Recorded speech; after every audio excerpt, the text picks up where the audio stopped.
पे भर्तियां हो सके, उसके समर्थन में दूसरी उनकी मांग कि जेएसएससी सीजीएल की जो परीक्षा है जिसमें भी अनियमितता पाई गई है उसको रद्द करके री एग्जाम का शेड्यूल घोषित किया जाए और समय पे भर्तियां हो, उस मांग के समर्थन में। और तीसरा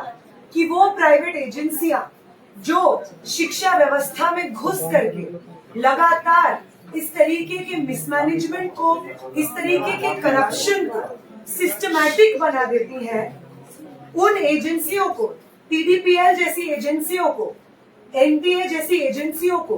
तुरंत रद्द करके इन परीक्षाओं को कराने की जिम्मेदारी सरकारी संस्थानों को देनी हो ताकि जवाबदेही सीधी सरकार से ली जा सके। ये तीन मांगों के समर्थन में आज हम लोगों का मार्च निकल रहा था बिरसा मुंडा चौक से। उस मार्च के दौरान जब मैं वहां पे खड़ी हुई थी बैनर के पीछे, मेरे साथ साथी विभा खड़ी थी, बहुत सारी और महिला साथी खड़ी हुई थी, नारा लगा रही थी। तो एक व्यक्ति जिसका नाम अमरनाथ पांडे है, 26 वर्ष के हैं, वो हजारीबाग में रहने वाले हैं, हिंदी ऑनर्स की पढ़ाई कर रहे हैं विनोबा भावे विश्वविद्यालय से, और आरएसएस के वो व्यक्ति आ करके पीछे से मेरे ऊपर इंक फेंकते हैं सर के ऊपर और अपने इस क्रिमिनल एक्ट को जस्टिफाई करने के लिए वही करते हैं जो आरएसएस से एफिलिएटेड लोग करते हैं, और वो है धर्म का सहारा ले, जय श्री राम का नारा वो लगाते हैं। उसके बाद वहां पे जो लोग प्रोटेस्ट में मौजूद रहते हैं वो उनको पकड़ते हैं और उनको पुलिस के हवाले किया जाता है। इस वक्त वो पुलिस थाने में ही है, उनका डिटेल्स लिया जा रहा है, उनसे बातचीत जारी है। इस तरीके की हिंसा जो आरएसएस और भाजपा के लोग लगातार छात्रों के आंदोलन को कमजोर करने के लिए करते आए हैं, इसके खिलाफ मैं यहाँ से बात रखना चाहूंगी। वो लोग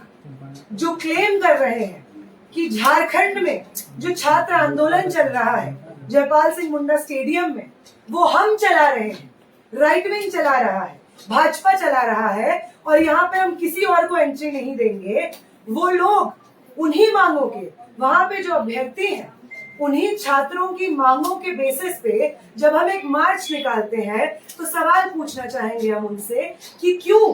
आपको ये जरूरत महसूस होती है कि आप उस मार्च को डिसरप्ट करने के लिए वहां पे हिंसा करने की कोशिश करें।